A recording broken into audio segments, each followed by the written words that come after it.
Hello and welcome to Makeup and Monarchies. My name is Tiffany and I am a makeup artist, cosmetologist, and lover of all things UK medieval history. In this episode, which is our second to last Henry VIII series episode, we're talking Catherine Howard, who was a 17-year-old queen consort to Henry VIII and was his fifth wife. So we're going to be talking about that. If you are new here, well, like I said, welcome. Make sure that you subscribe to the channel and make sure that the bell has been rung. If you want to know what I'm using in this episode, I'm going to list all the details down below, and go ahead and give this page or this video a like and leave a little emoji comment for me to make sure that I'm aware that you watched it. I'm being a little sarcastic today. I'm really annoyed with my phone. I record these when I'm all done. It kept running out of storage, blah, blah, blah. It's been a pain in my ass. So, let's get into it. Hello. So today we're talking Catherine Howard, fifth wife of Henry VIII. I am going to start by putting on my Skin Nova from Vive. I already prepped everything, so again, apologize. I feel like my spray tan on my hands has been a mess for the past few weeks, but it is what it is, and that's what we're just working with it. So Catherine was born between 1521 to 1527. It's generally reported that her birth year was 1523, but the exact date isn't known. She was born to Edmund Howard and Joyce Culpeper. Howard is familiar, isn't it? We're gonna get there, aren't we? So Catherine was second to the youngest child of Edmund and Joyce. Her father, Edmund, was the third son of Thomas Howard, second Duke of Norfolk, and wasn't granted the wealth his oldest brother was because he was the third born son. Catherine had 5 siblings from her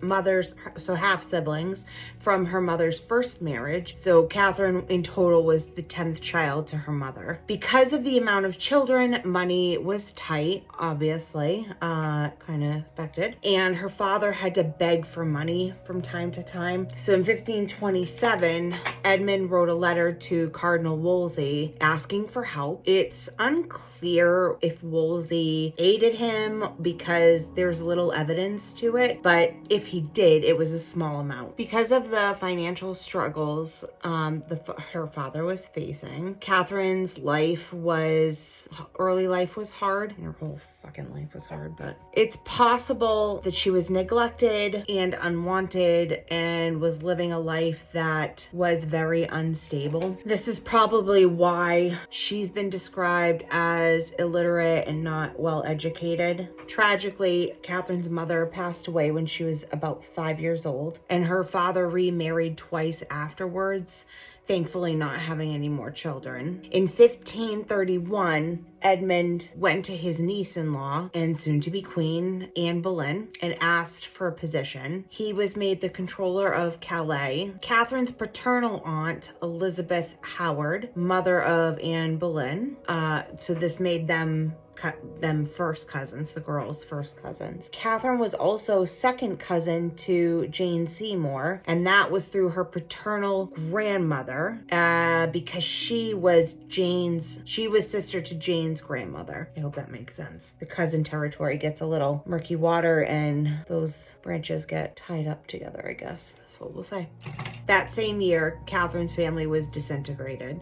Her older siblings were married off, and Catherine and her younger brother Henry were sent to live with Agnes Howard, their step-grandmother, and she was the Dowager Duchess of Norfolk. Agnes managed households at Chetworth House and in Horsham in Sussex, and Norfolk House in Lambeth. And Lambeth is where it's assumed that Catherine was born. There were many attendants and wards there, which were usually children of high-standing but poor relatives that lived there. She'd send the young ones to be educated and trained in noble households. So basically, she was like prepping them for higher standing rank through marriage. This was a common practice at the time, but the supervision supervision was scarce, and in the instance of Agnes was at court oh my god, this was common at the time, but the supervision was scarce because Agnes was at court a lot and had very little direct involvement, if you will, in raising the young wards and young girl attendants.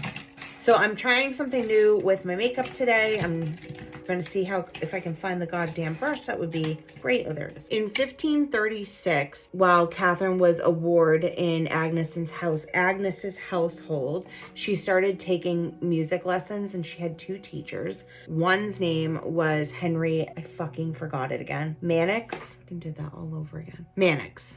Mannox, Mannox. So Henry, they began their relationship, okay? She was about 13 at the time. Henry's age is unknown. It's kind of like speculated how old he was. It's thought he could be young, like around her age, or like late 20s, early 30s. Again, it's not confirmed how old he was. Dates of the relationship are debated. The 2 common theories are that Henry basically groomed Catherine and preyed on her. The other is that the relationship took place over a shorter period of time, and while it's not appropriate, they were around the same age, and Catherine wasn't interested in Henry's advances. After this relationship ended, Catherine was pursued by Francis Derham, who was secretary of Agnes. Supposedly, they became lovers and addressed each other as husband and wife. Francis gave Catherine wife duties, like taking care of the money and while he was away. Their relationship was known among the wards and Catherine's roommates. However, it ended when Agnes found out, and they still wanted to get married when Francis came back from a business trip he was over in Ireland for, and agreed on a pre-contract of marriage. What is this, Cork? Yes, that's what I want. Man, I found it on the first attempt. That's awesome. So I'm just like going through and I'm doing I really need to remember to do 2 things. I didn't plug the goddamn mic in again. Yay! Catherine's maternal uncle. I'm just going in now with Cork from MAC and I'm just creating a little bit of a bronzy, like contoured look. Got her a place at court in the household of Anne of Cleves, Henry's 4th wife, because she was a pretty girl. She caught the eyes of numerous men at court, including Henry himself and a certain Thomas Culpeper.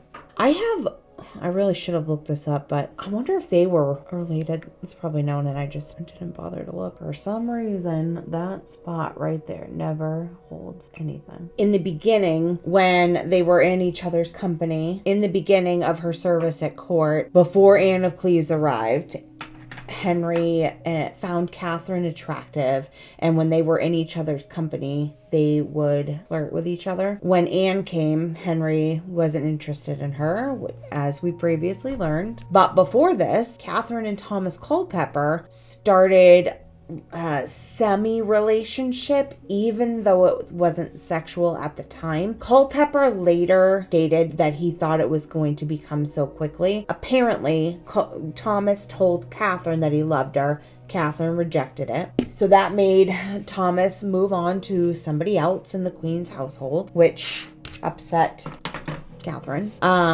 because she had feelings for him, and once she had broken down in front of the other maids of honor. So also, please remember at this time, hold on, I gotta find what I want. Yeah, there it is. At this time, Catherine is around 16 years old, right? We've all been there. Go back to being 16, and the boy you like, who you thought liked you too, all of a sudden you tell him no, not right now, and he's on to the next. It's devastating, even though you said no, or not right now. So I'm gonna do like a reverse winged liner. So we're gonna go from the bottom up. Francis got wind of the rumors and possible marriage between Thomas and Catherine. So he got to court to argue this with both of them. Catherine told him off, and he went back to Agnes's household then requested to leave because Catherine wasn't there anymore. Agnes denied it. So I haven't done this before, so bear with me. I've never tried this. I'm just gonna line, I'm gonna try and do this so you can see. So I load it up on, what is this? One. So this is Brun from MAC. I always have to check it because they're in my... So I'm going to line the bottom lid with Brun, and then I'm going to pull up to create that reverse liner. I'm going to pull back down a little bit and fill in the corner, just on the edge here. Wow, it's not bad. I like a little bit deeper in here, so I'm going to, in the corner here, so I'm just going to go back in. That's not bad. Okay. Henry's interest in Catherine grew, as did the Duke of Norfolk's influence. He had been in and out of favor for a little bit, especially after what happened with Anne. So Henry started giving Catherine gifts of like land and expensive clothing. The first recorded evidence of this was on April 24th of 1540, when Henry called her his very, very jewel of a woman. So she's like 16 or 17 at this time. Chill, bro. Although I say that because of where we are in like time now, where that's obviously not acceptable and not appropriate, but this was 500 years ago, so it was a little bit different then. The French ambassador, Charles de Marlac, had stated he found Catherine delightful. So I'm just going in on the other side now, just doing that bottom. We'll see how I like this. I might add a little bit. I'm gonna do it. I just can't leave it there. I like that better. Okay, so I'm gonna load up, here we go, and then come back down with it. Now we're gonna fill in the corner. So I've just like kind of gone in here, so like almost like fades in that line, the tip of that liner of the shadow that I'm using, it almost like fades into my lash line. I'm gonna add a little bit on each side just to make sense here. There we go. That's not bad. Who knew? So Henry's marriage to Anne of Cleves went down the shitter and was annulled on or in July of 1540. Henry married Catherine 2 weeks after. Find my foundation brush would be great. On July 28th of 1540, coincidentally, that was the same day that Thomas Cromwell was executed. Coincidence? I think not. They were married at Outlands Palace by Bishop Bonner.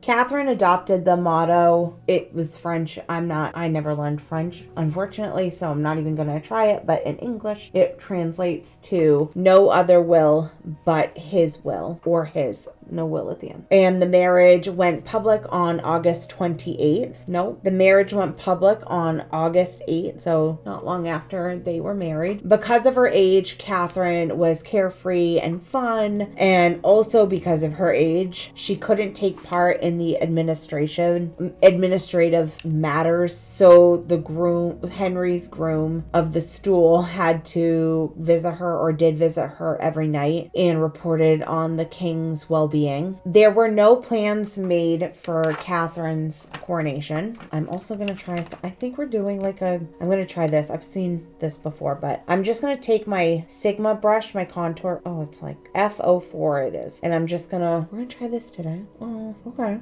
That's not bad. There were no plans made for her coronation that early on in the marriage. I think it was because the same reason why he didn't jump to do that with Jane. He wanted to see if a boy was produced first and then they would get the coronation. I think he learned his lesson from Anne's coronation when he went full on and went full on again. She did have a gun salute though that she attended, instead of the early on coronation. She was dressed in new clothes from France every day, and they glittered with precious jewels and were decorated in gold on the sleeves. This thing is driving me crazy, just FYI. Catherine attended royal progress with Henry in August of 1540 and dodged the plague that was like sweeping through London at the time. She and Henry traveled through Reading and Buckingham as the king went on a massive spending spree to spoil her and celebrate the new marriage. There was a reno at the Palace of Whitehall happening, and that Christmas brought expensive gifts. Henry's mood began to nosedive due to the pains that he was going through with the ulcer on his leg. So that winter he was pretty miserable. Although we did learn last week why this could have been the McLeod syndrome. If you don't know what that is, I suggest you watch last week's because I talk about what it's possible that Henry had wrong with him. He started accusing his counselors of being lying time servers, and he had a pretty depressing March, but once Easter came in 1541, he was much happier. Now, the rumors started to fly about Catherine and Thomas. Culpepper, or Thomas, I can't stand that last name. I hate the way it sounds. So, Thomas once referred to Catherine as his little sweet fool. Now, I don't know if I'll end up doing an episode on Thomas, but he had a dodgy and shady background, accused of doing some heinous things to women prior to this. So I think it's a pretty shitty thing to say about somebody, but judging from what he was like, I'm not surprised. In spring of 1541, Jane Boleyn, Lady Rochford, who was one of Catherine's ladies-in-waiting, who was also the widow of George Boleyn, Catherine's cousin, Anne's brother. Jane, was supposedly setting up meetings between the two. I tend to wonder if this was because she knew that Catherine was young and was kind of in a shit spot, pushed into this marriage, and just wanted to see Catherine happy. I wonder if that's why she did it. You're young and in love and deserve to be happy. I'm just wondering out loud. I wonder if that's why she kind of did it. Just saw a kid and was like, go live your life. YOLO. So people who had been witness to her behaviors while she was in Agnes's household started coming around and asking for favors, basically blackmailing her. One of Cromwell's cronies, John Lascelles, went to Cranmer after his sister Mary had been denied a position in Catherine's household. Mary told Cranmer that she saw the light ways of Catherine when they lived together in Lambeth. Mary was interrogated and claimed Catherine had sexual relations with or while in Agnes's care. So Cranmer was all over the rumors and all this information because it meant he could overcome his Roman Catholic rivals, the Norfolk family. Lady Rochford was also interrogated and spilled the beans to save herself from being tortured. She told them how she'd watch Catherine's back stairs for when Thomas would leave her rooms. While the investigations were happening,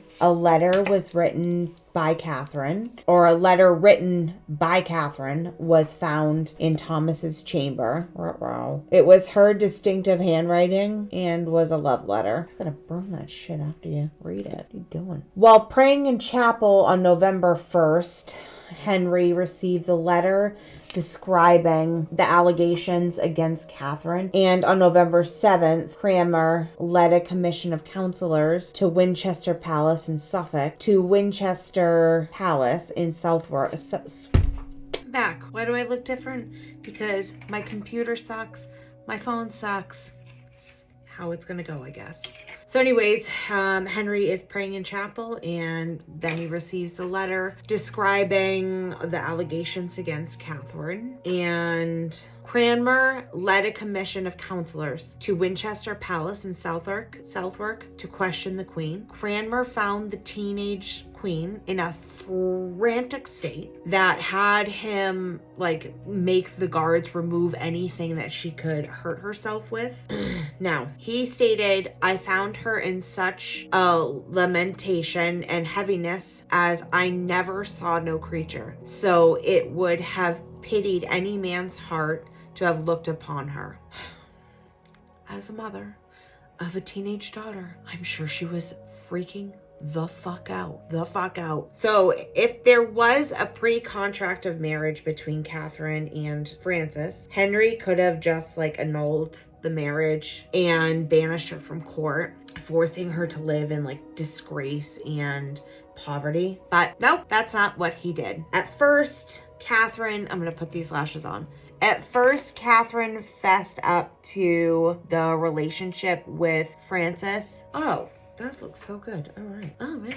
But she denied any pre-contract of marriage and maintained that Francis raped her. Catherine lost all queen, or she lost her title of queen on November 23rd and was imprisoned in Sion Abbey, or I think that's how you say it, Sion. If I'm wrong, leave me a comment down below and please set me straight. I'm just trying to get these damn lashes to sit down, and if I don't, they're going to be everywhere. Okay. So that was in Middlesex, which was formerly a convent. She stayed there the winter of 1541, and she was forced to return the ring King Henry had given her, which was a symbol of her regal and lawful rights. Even though Henry was So despite everything, their marriage was never annulled. Francis and Thomas were arraigned at Guildhall on December 10th for high treason and were executed at Rayburn on December 10th. Thomas was hanged and Francis was hanged, drawn, and quartered. Both heads were on spikes on London Bridge. A lot of Catherine's relatives were held in the Tower, tried and found guilty of concealing treason, then sentenced to life imprisonment. Pretty natural look today. And then had to forfeit all their goods. Her uncle Thomas Howard, Duke of Norfolk, distanced himself from that drama and retreated to Kenning Hall. He wrote a letter to apologize to Henry and apologize and laid all the blame on Catherine and Agnes Howard. His son Henry Howard stayed a favorite of the king, and this whole ordeal sank Henry into morbidity and drowned his sorrows in food and women. Catherine stayed in limbo while Parliament decided how to handle this. On January 29th of 1547, a Bill of Attainder was introduced and passed on February 7th.